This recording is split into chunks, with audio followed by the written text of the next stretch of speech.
What's up guys, welcome back to another video, and in this video I will show you how you can change the time zone of your Pocket Option account. Also, if you guys want to save up on Pocket Option trading fees, you can use the link from the description below to create a new Pocket Option account, and that way you will get 10% lifetime trading fee discount on Pocket Option.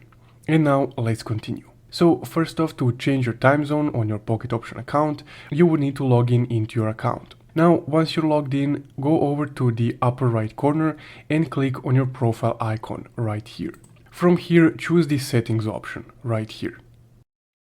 Now, once you're in the settings options, go over to the time zones right here. Once you're in the time zone section, you can change the time zone. So I currently have it set on automatic detection.